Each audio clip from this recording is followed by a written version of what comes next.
All we are saying is give peas a chance.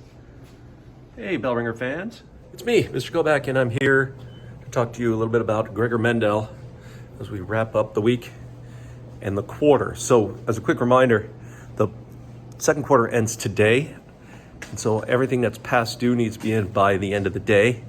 On Monday, I'll have a new classroom for you to join in order to finish out the year with we're finished the third quarter, fourth quarter. Whew.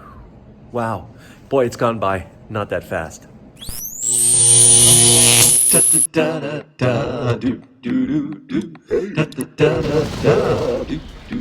All right.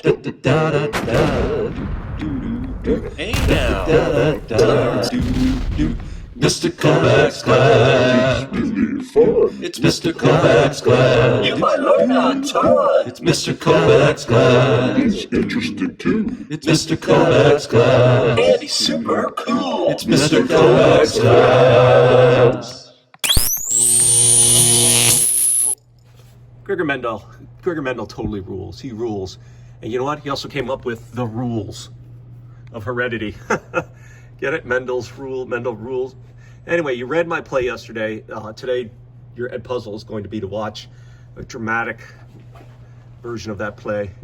But if they're in Bellringer, let's just review some things about Mendel. So first of all, Mendel was a monk, right? So he basically worked his whole life for the church. But as a monk, he had no possessions, he had no family.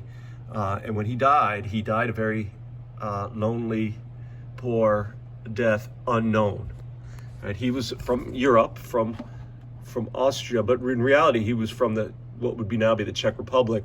It just at the time was part of the Austria-Hungarian Eastern Empire.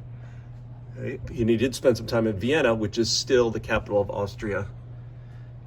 When he was in Vienna, that was the same time that Vienna was pretty much the heart of culture in Europe, probably rivaled only by Paris at the time. Right? Now, what happened to Mendel? He worked with peas, and what we need to know about peas is that peas reproduce with flowers. But what's weird about peas is that their flowers are usually closed, so they more often than not fertilize themselves. Okay? So it's really hard for an insect to get in there. And so because of that, Mendel was able to artificially select generations of peas. Like, he did the breeding. He would actually go in and pick out the pollen and cut out the anthers and the male and female parts that he wanted from various plants, so he guaranteed he knew who the parents were. And then he just let them breed and be peas. And he noticed a whole bunch of traits that seemed to follow a certain set of rules. And so we call these Mendel's rules.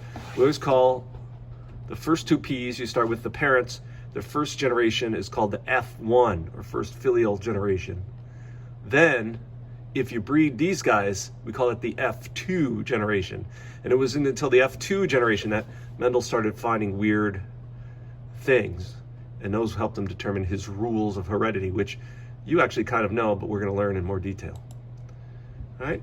And then the other thing, of course, this was not a Mendel thing, but since Mendel, a guy named Reginald Punnett came up with a way to predict what the outcomes of genetic crosses are going to be in what's called the Punnett square, and we'll be using those quite a bit next week.